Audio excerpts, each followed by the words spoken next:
Okay everyone, so let's move ahead in this topic. आपको मैंने music theory start कराया था लास्ट टॉपिक, उसी को आगे बढ़ाते हैं। तो मैंने आपको बताया था क्रोमेटिक नोट्स के बारे में, राइट। क्रोमेटिक स्केल बताया था पूरा 12 नोट्स का जो रहता है, सी, सी शार्प, डी शार्प, ई, एफ शार्प, जी, जी शार्प, ए शार्प, बी। ठीक है, उसके बाद वापस सी आ जाता है, सेम ही ऑक्टेव आपका हाई पिच पे रिपीट हो जाएगा। तो ये ऑक्टेव था आपका, राइट। ऑक्टेव्स होते हैं तीन तरह के। एक तो होता है मिडल ऑक्टेव, जिसमें मैं बात कर रहा हूँ।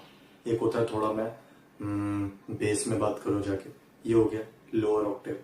एक हो गया मैं थोड़ा सा ऊपर बात करूँ, हाई पिच में जाकर आवाज पतली हो जाती है, राइट। चिल्ला के बात करूंगा थोड़ा, तो मतलब ये ऑक्टेव्स होते हैं। हमारे बात करने में भी होते हैं और म्यूजिक में भी होते हैं। ऑब्वियसली आप हाई पिच पे जाते हो तो वो सेम ऑक्टेव नहीं है, वो नॉर्मल ऑक्टेव से ऊपर है। और अगर आप बेस में रियाज करते हो तो वो मिडल ऑक्टेव से नीचे। तो 3 ऑक्टेव्स होते हैं आपके, middle, lower and then higher octave. और जो एक ऑक्टेव होता है उसमें 12 नोट्स रहते हैं। वही बस पिच आपकी चेंज हो जाती है, सेम ही नोट्स रिपीट होते हैं। कोई भी म्यूजिक थ्योरी आपकी है इन द वर्ल्ड, कहीं भी आप जाएंगे, कोई भी इंस्ट्रूमेंट आप हाथ में लेंगे, तो यही म्यूजिक थ्योरी आपके काम आने वाली है। तो इसको अच्छे से समझ लिया।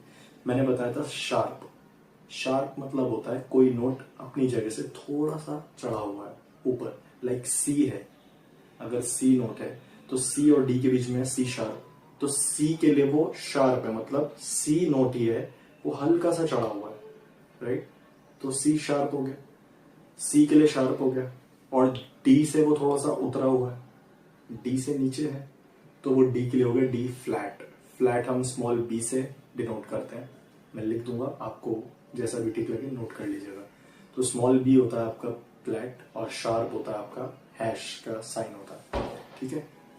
तो जो नोट, एक ही नोट के दो नाम हो गए अभी। सी डी के बीच में एक नोट है, सी से वो ऊपर है इसलिए सी के लिए वो शार्प हो गया, डी से वो उतरा हुआ है तो डी के लिए वो फ्लैट हो गया। ऐसे डी और ई के बीच में डी शार्प है तो ई के लिए फ्लैट हो गया। ई और एफ के बीच में कोई नोट नहीं होता, मैंने बताया था। एफ के बाद आता है एफ शार्प, जी फ्लैट हो जाएगा वो।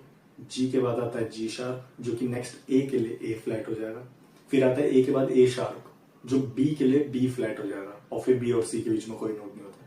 तो ये आपका पूरा ऑक्टेव कंप्लीट हो जाता है 12 नोट्स का। आई होप समझ में आया आपको। Thank you.